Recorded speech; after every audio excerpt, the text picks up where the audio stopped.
Selamat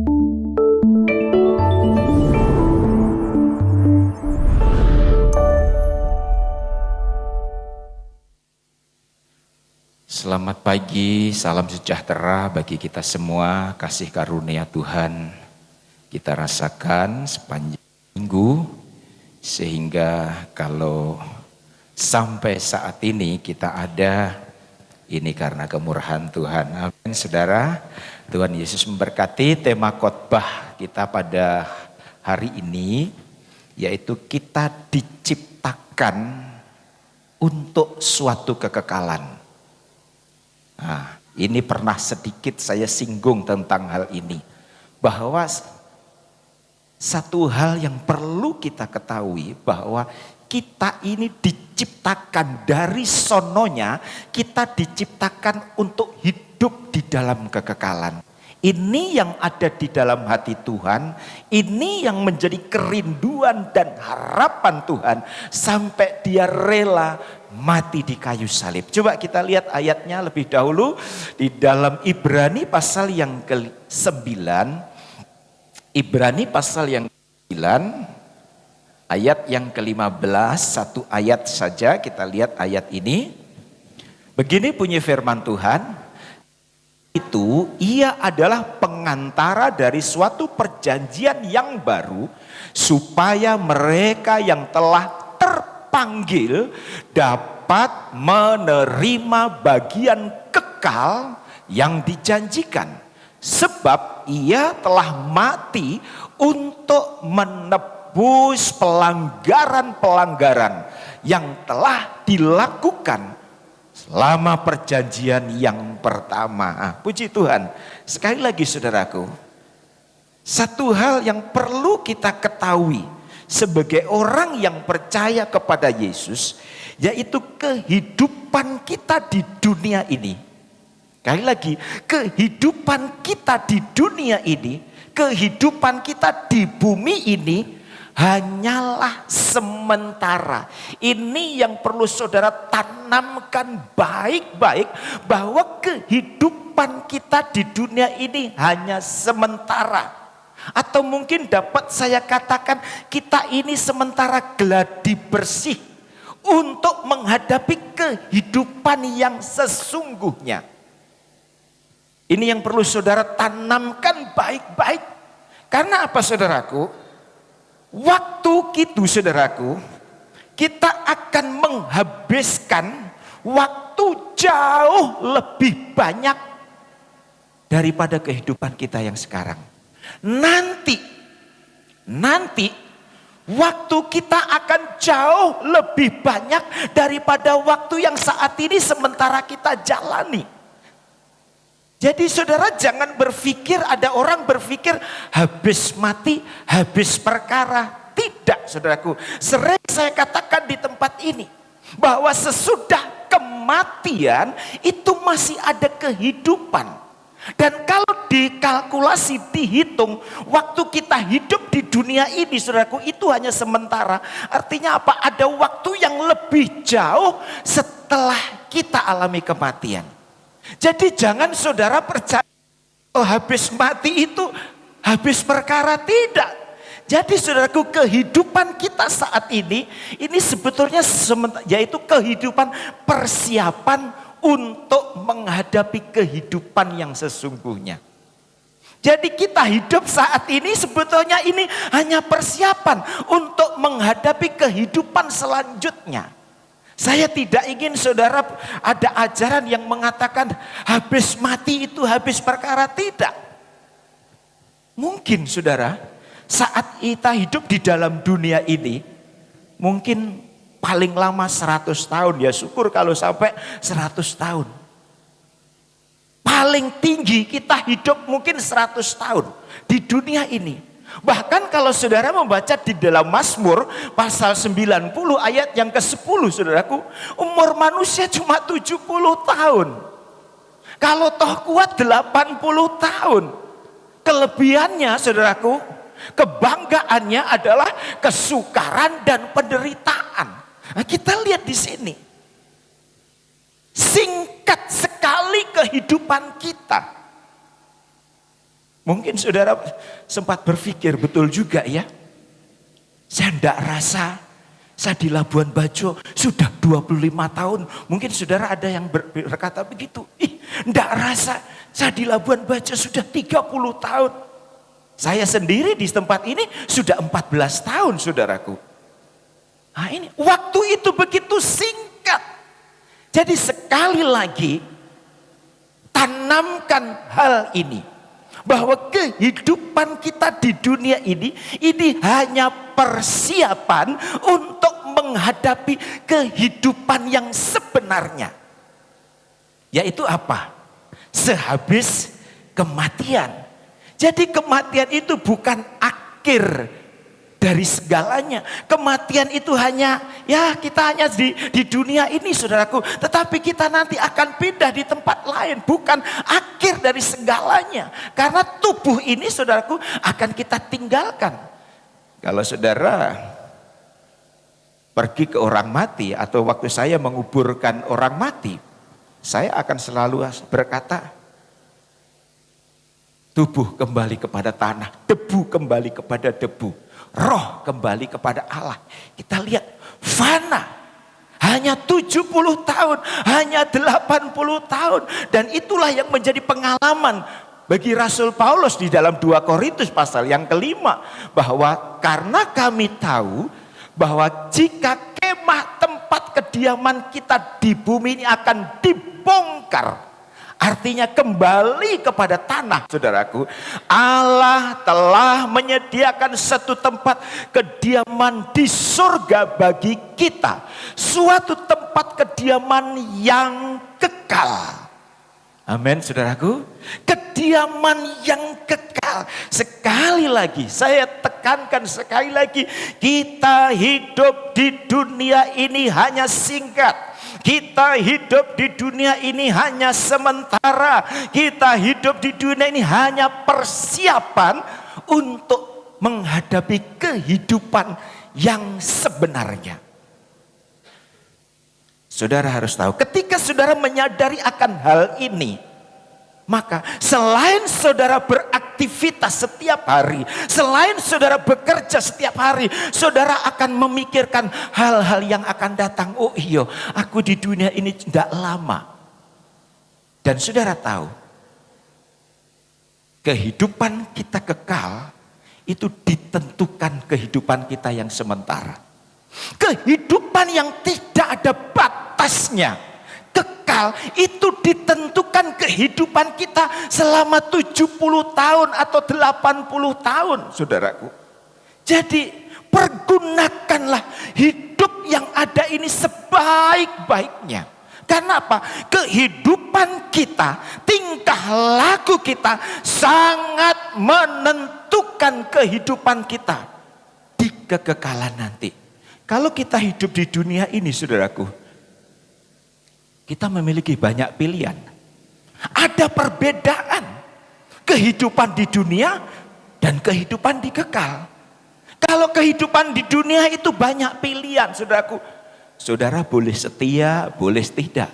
Itu pilihan saudara. Saudara mau ikuti kehendak Tuhan, mengikuti kehendak firman, atau mengikuti kehendak dunia. Itu pilihan kita. Saudara mau hidup benar atau tidak benar, itu pilihan. Saudara mau jujur atau tidak jujur, itu pilihan. Saudara mau sombong atau rendah hati, itu sebuah pilihan. Banyak pilihan selama kita hidup di dalam dunia ini. Tetapi di dalam kekekalan, saudaraku, hanya ada 2 pilihan. Di dalam kekekalan hanya ada 2 pilihan. Berbeda dengan pada waktu kita hidup di dalam dunia ini. Pilihannya apa? Surga, neraka. Tidak ada pilihan lain. Tidak ada. Aku di tengah-tengah saja, tidak ada. Ini coba renungkan baik-baik. Sekali lagi saya tekankan. Kehidupan kita di dalam kekekalan. Entah itu surga, entah itu neraka, ditentukan saat kita hidup di dalam dunia ini. Dengan kata lain, hubungan kita dengan Yesus di bumi ini, itu menentukan hubungan kita dengan Yesus di dalam kegagalan. Amin, saudara. Hubungan saudara dengan Yesus di bumi ini yang cuma 70 atau 80 tahun itu kalau normal, kalau sehat, itu saudaraku sangat menentukan hubungan kita dengan Yesus di dalam kekekalan. Dan apa yang kita lakukan di dunia ini itu membawa dampak, itu membawa pengaruh di dalam kekekalan. Kalau saudara membaca di dalam Matius pasal 18 ayat 18, di sana dikatakan apa yang kamu lepaskan di bumi akan terlepas di sana. Apa yang kamu ikat di bumi akan terikat di sana. Dengan kata lain, apa yang kita kerjakan di dunia ini dampaknya bukan cuma sampai di liang kubur. Ingat baik-baik, apa yang kita buat di dunia ini yang hanya sementara, dampaknya bukan hanya saat kita mati, tetapi sampai kepada kekekalan. Ayat lain mengatakan perbuatannya menyertai. Ayo, ketika kita menyadari akan hal ini, maka hidup yang singkat, hidup yang sederhana ini, maka akan kita gunakan sebaik-baiknya. Jika kita percaya penuh kepada Yesus, jika kita mau mengasihi Dia dengan segenap hati, jika kita mau mendengarkan firman dan melakukan firman Tuhan, saya yakin kekekalan, kehidupan untuk selama-lamanya, surga akan menjadi milik kita. Amin, saudara. Amin. Karena apa? Apa yang kita lakukan ketika kita mengasihi Yesus, ketika kita mencintai Yesus, ketika kita melakukan firman dan kebenarannya, dampaknya surga. Tetapi sebaliknya, jika kita menolak kasih-Nya, jika kita menolak pengampunannya, menolak pengorbanannya, dipastikan kita akan terpisah dengan Yesus untuk selama-lamanya. Jadi di dalam kekekalan tidak ada pilihan lain kecuali surga dan neraka. Di bumi ini sekali lagi banyak pilihan. Berani kita salah memilih, saudaraku. Mungkin kita senang selama 70 tahun di dunia ini. Mungkin kita senang selama 80 tahun di dunia ini. Tetapi pilihan yang salah saat kita hidup di dunia ini, kita akan mengalami satu penderitaan untuk selama-lamanya. Jadi saudaraku, yang perlu saudara perhatikan, kehidupan ini bukan hanya kehidupan sekarang. Ingat, kehidupan yang kita jalani saat ini bukan hanya kehidupan sekarang. Untuk itu harus kita persiapkan diri kita baik-baik. Ayo mulai sekarang, jangan tunda-tunda waktu, saudaraku. Saya bersyukur dengan COVID-19 semakin melandai, bahkan semakin turun, saudaraku. Jemaat pun sudah mulai kembali datang kepada Tuhan. Ayo, ini persiapan, saudaraku. Ini persiapan. Ayo persiapkan diri kita masing-masing untuk menghadapi kekekalan. Persiapkan dirimu. Jangan sampai, pernah saya ngobrol dengan seorang oma, apakah oma sudah siap ketika nanti menghadap kepada Bapa di surga? Sudah siap, Om? Apa yang oma siapkan? Saya sudah ngomong sama anak saya, ini uang untuk oma nanti meninggal. Ini tanah untuk dipersiapkan untuk saya dikubur di situ. Ini petinya, ini begitu. Itu bagus, saudaraku. Persiapkan. Jadi tidak bikin sibuk orang yang akan kita tinggalkan. Tetapi saudaraku, yang dimaksud persiapan bukan cuma itu. Kehidupan kita ini akan kita pertanggungjawabkan tanggung jawabkan di hadapan Tuhan. Apakah kita siap menghadap tahtanya atau belum? Jangan sampai, saudaraku, sementara kita menikmati kesenangan-kesenangan dunia, sementara kita mengikuti arus dunia, mengikuti tren dunia, tiba-tiba Tuhan panggil kita dan tidak ada persiapan sedikit pun. Ayo, tolong kepada jemaat GPDI Bukit Sion, semakin mendekatlah di hari-hari ini dengan Tuhan. Amin, saudara. Semakin mendekatlah di hari-hari ini, semakin mendekatlah di hari-hari ini dengan Tuhan. Karena apa? Ketika kita semakin dekat dengan Tuhan, maka saudaraku, kita akan merasa keadaan dunia ini ya hanya biasa-biasa saja.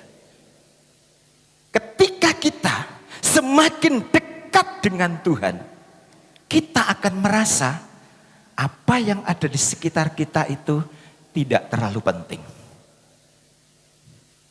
Apa yang ada di sekitar kita itu bukan nomor satu. Ketika kita semakin dekat dengan Tuhan, maka apa yang kita miliki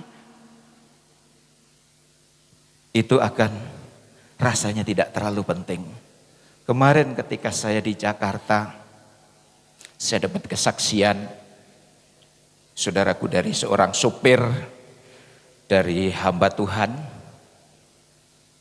Ini sopir ini percaya, ini mobilnya masih baru saudaraku, tiba-tiba kena gores becak. Waduh, ketakutan sekali ini sopir saudaraku. Saya harus ngomong apa dengan Om Pendeta ini? Saya harus ngomong apa? Pasti saya akan dipecat, pasti saya akan dimarahi. Akhirnya tetap dia ngomong, Om, saya minta maaf. Saya tidak salah, tetapi faktanya mobil Om tergores, ada becak. Kenapa tergores? Ini apa jawaban dari hamba Tuhan yang terkenal begitu dekat dengan Tuhan?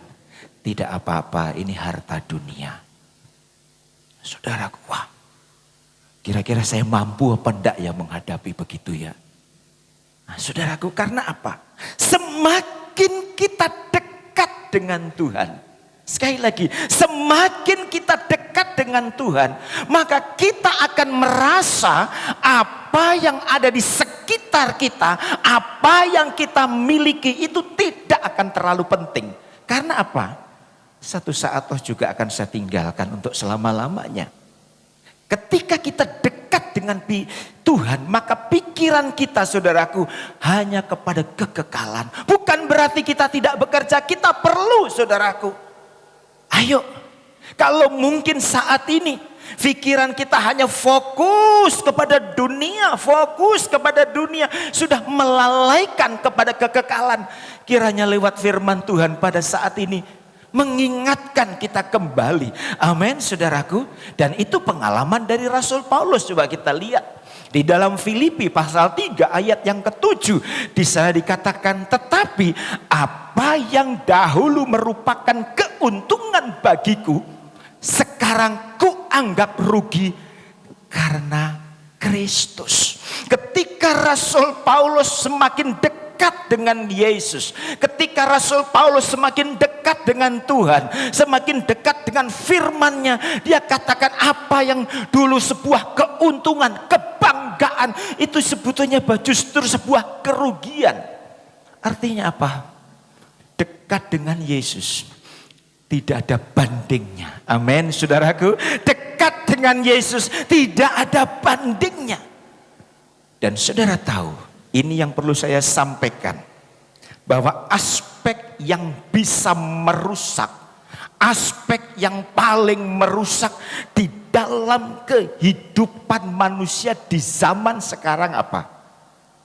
Pumpung. Pumpung masih muda, pumpung masih kuat, pumpung masih punya pengaruh, pumpung masih dihormati. hati-hati ini saudaraku. Aspek ini banyak menjatuhkan setiap anak Tuhan, bahkan hamba Tuhan. Pumpung aku masih punya pengaruh, pumpung aku masih punya jabatan, pumpung aku masih muda, pumpung aku masih sehat, pumpung aku masih kuat. Ketika kita mengikuti kata pumpung ini saudaraku, kita tidak akan punya visi tentang kekekalan. Nanti saja, untuk hidup itu nanti saja. Kalau seandainya aku sudah dekat-dekat mendekati ajal, baru aku mau setia kepada Tuhan. Nanti saja kalau aku sudah dekat-dekat untuk dipanggil Tuhan, baru aku mau bertobat. Ingat, pertobatan bukan kita yang menentukan. Kematian kita tidak tahu. Kalau seandainya kematian kita tahu kapan saudaraku, wah enak sekali. Ketika kita tahu, dikasih tahu kapan kita kembali ke rumah Bapa saudaraku, wah itu gampang sekali. Oh nanti kurang 1 bulan, kurang 2 bulan, aku mau bertobat dengan sungguh-sungguh, aku mau setia kepada Tuhan dengan sungguh-sungguh, sehingga ketika aku mati, aku dalam kondisi imanku kuat. Wah luar biasa. Tetapi sekali lagi, berbicara tentang kematian tidak ada yang tahu. Berbicara tentang kematian tidak ada yang kasih tahu. Untuk itu saudaraku, sekali lagi, selagi masih ada kesempatan, selagi masih ada waktu, jangan tunda-tunda waktu untuk kembali kepada Tuhan. Amin saudara, amin. Selagi masih ada waktu, selagi saudara masih kuat, selagi saudara masih sehat, gunakan kesempatan ini untuk semakin dekat dengan Tuhan. Karena apa? Kita semua nanti akan dibangkitkan saudara. Ya, jadi saudara jangan berpikir kalau sudah mati tidak ada kebangkitan. Coba kita lihat ayat ini. Kisah Para Rasul pasal 24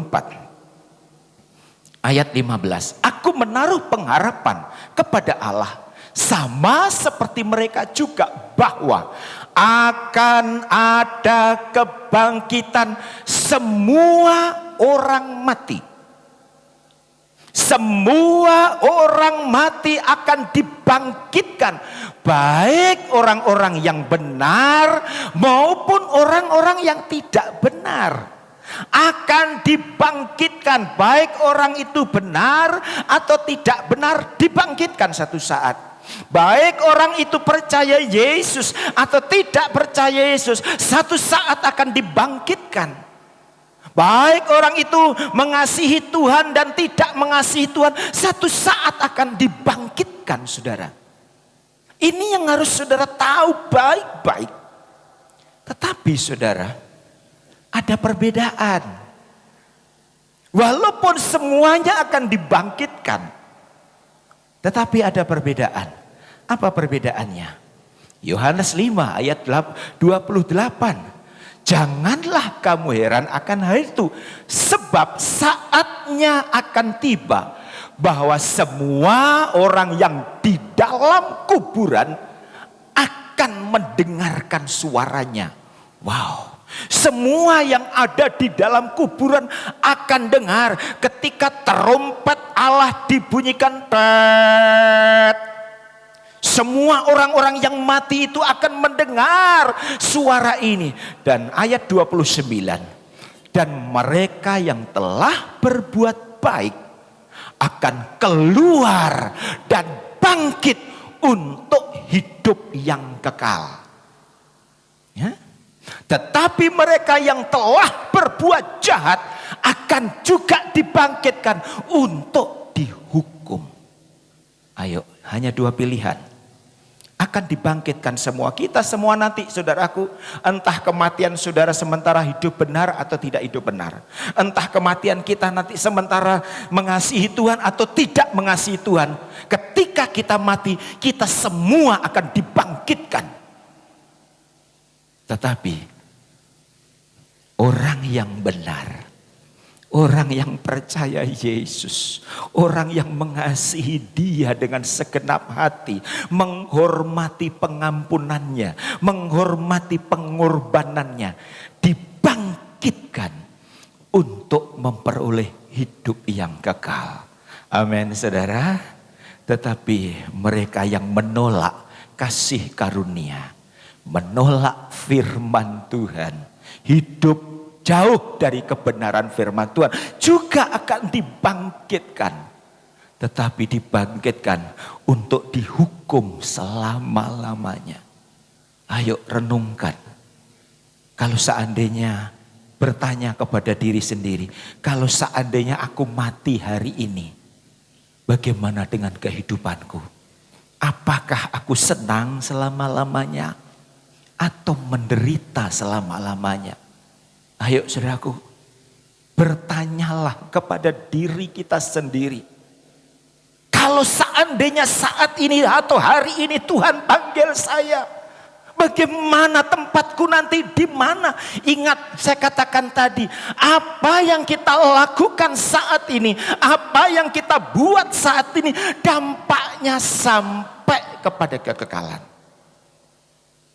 Ayo, dampaknya sampai kepada kekekalan. Jadi sekali lagi jangan berpikir kematian itu akhir dari segalanya. Sekali lagi saudaraku, kita harus mengetahui akan hal ini. Ayo persiapkanlah diri kita sebaik mungkin mulai saat ini. Persiapkanlah, mungkin firman Tuhan kali ini wah begitu menekan kita ya. Kita harus dituntut untuk mengambil sikap. Saudaraku, kalau aku nanti mati, tempatku di mana? Coba bertanya. Kalau aku nanti mati, tempatku di mana? Apakah senang selama-lamanya atau menderita selama-lamanya? Ketika kita, saudara, ketika kita mulai membayangkan ya, indahnya bersama Yesus. Saudara mulai membayangkan indahnya surga. Saudara mulai membayangkan bagaimana hidup bersama-sama Yesus untuk selama-lamanya. Maka hari ini saudara akan mengambil keputusan, Tuhan, aku mau tetap setia sampai mati. Amin, saudara. Ketika saudara mulai membayangkan, aku ingin hidup bersama dengan Yesus untuk selama-lamanya. Aku ingin senang bersama Yesus untuk selama-lamanya. Ketika bayangan ini terus saudaraku menghidupi kehidupan kita, maka saya yakin dan percaya kita mulai saat ini akan mengambil keputusan, aku mau mengiring engkau untuk selama-lamanya. Aku mau setia kepadamu untuk selama-lamanya. Dan aku mau belajar hidup di dalam kebenaran. Ketika bayangan kita saudaraku ingin hidup bersama-sama dengan Yesus untuk selama-lamanya. Begitu juga ketika kita mulai berpikir, neraka itu penderitaannya luar biasa. Neraka itu panasnya minta ampun. Dan hukuman ini bukan 1 tahun, 10 tahun, tetapi selama-lamanya, saudaraku. Selama-lamanya.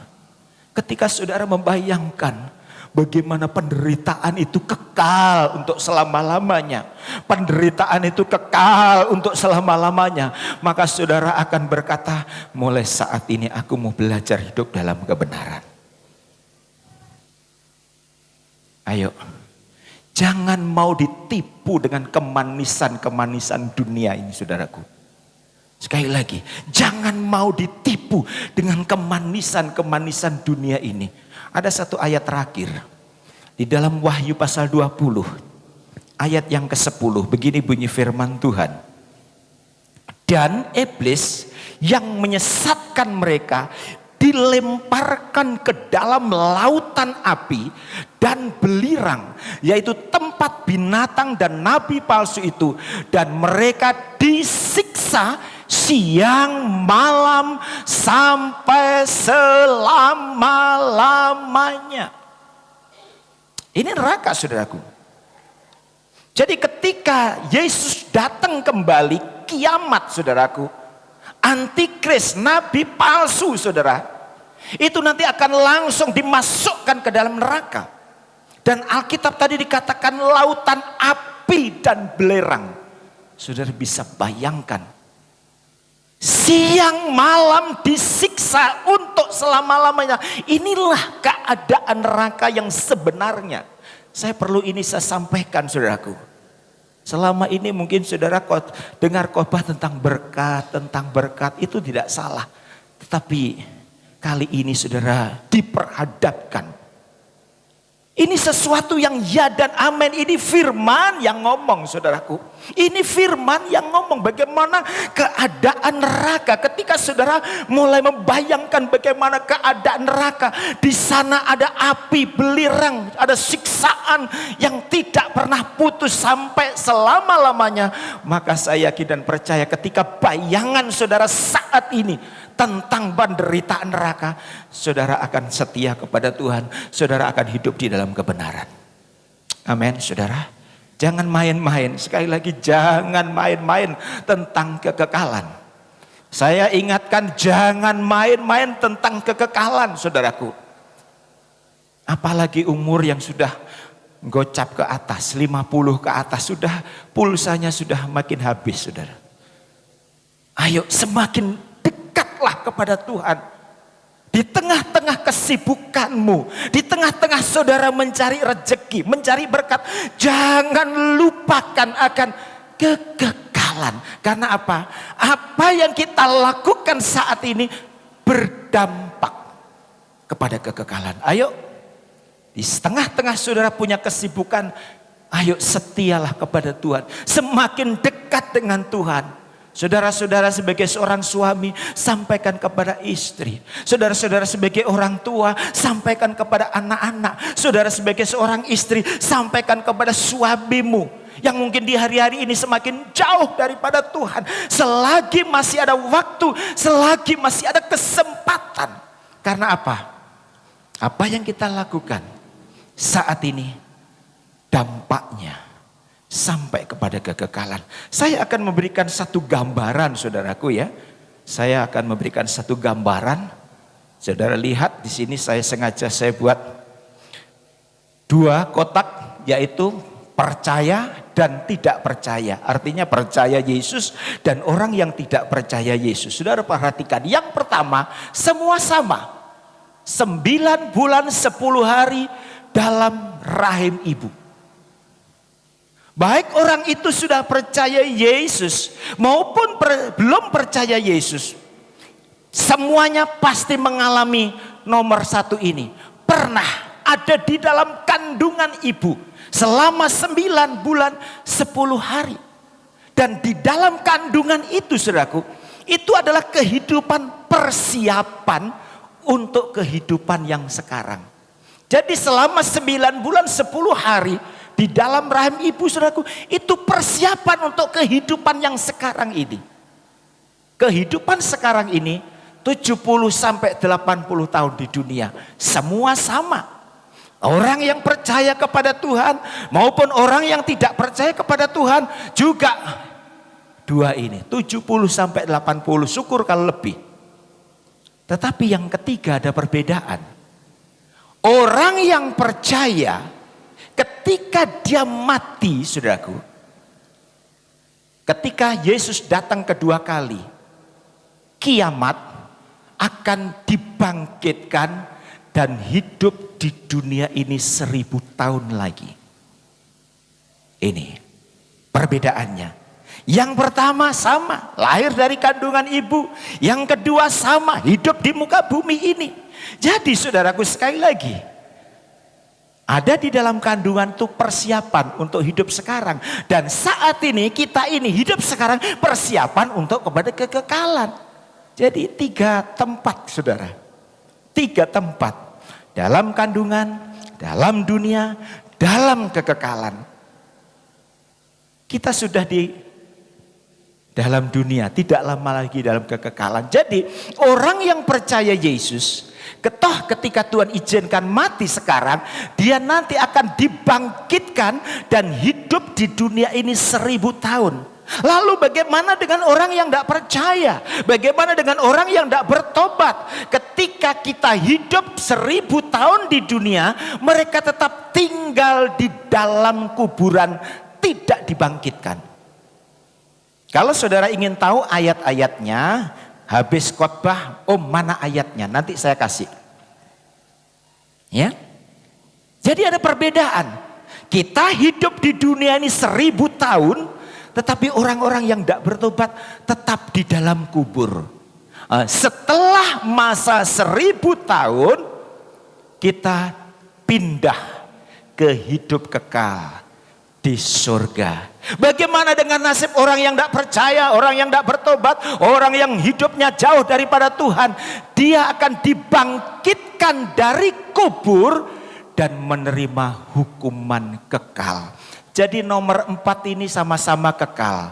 Di sini senang untuk selama-lamanya, di sini menderita untuk selama-lamanya. Seperti ayat tadi, disiksa untuk selama-lamanya. Ayo. Dan itu ditentukan saat kita hidup sekarang. Untuk itu jangan main-main, saudara. Ayo, kalau selama ini kita sering main-main, selama ini kita sering bersandiwara, selama ini kita sering berpura-pura, setelah dengar firman Tuhan kita mau bertobat. Amin, saudara. Ayo, jangan main-main, saudara. Jangan main-main. Jangan sampai keselamatan yang telah Tuhan berikan kepada kita, kita gadekan dengan kesenangan-kesenangan dunia, kita gadekan dengan kepuasan-kepuasan dunia, sehingga kita kehilangan kekekalan, saudaraku. Kita senang ini hanya sementara, saudaraku. Hanya apalagi kita sudah umur 50 begini atau 60, uang yang kita kumpulkan hanya bisa kita nikmati tinggal 10 tahun atau 20 tahun. Setelah itu sudah miliknya anak-anak kita. Tapi jangan sampai, saudaraku, kita sibuk mempersiapkan diri untuk anak-anak kita, tetapi kita kehilangan kekekalan. Kasihan. Ayo, bertanyalah kepada dirimu sendiri. Ketika hari ini atau saat ini Tuhan memanggilku, di mana tempatku? Ayo, jangan main-main lagi, saudaraku. Jangan main-main lagi. Ambil keputusan Tuhan. Mulai saat ini aku mau belajar hidup dalam kebenaran. Amin, saudara. Mulai saat ini aku mau hidup dalam kebenaran. Mulai bayangkan keindahan bersama Yesus di surga. Mulai bayangkan penderitaan di neraka. Mulai bayangkan. Ketika saudara mulai membayangkan hal itu, saya yakin dan percaya hari ini saudara akan mengambil keputusan untuk hidup benar. Hari ini kita akan mengambil keputusan untuk meninggalkan hal-hal yang bisa melukai Tuhan, dan akhirnya kita tidak dibangkitkan. Tuhan Yesus memberkati. Silahkan pemain musik. Sementara saudara menyanyikan pujian ini, ayo renungkan. Renungkan. Sekali lagi, saudaraku, kehidupan yang kita jalani saat ini hanya persiapan untuk kehidupan yang sebenarnya. Haleluya. Bayangkan bagaimana indahnya hidup bersama Yesus. Haleluya. Haleluya, Yesus.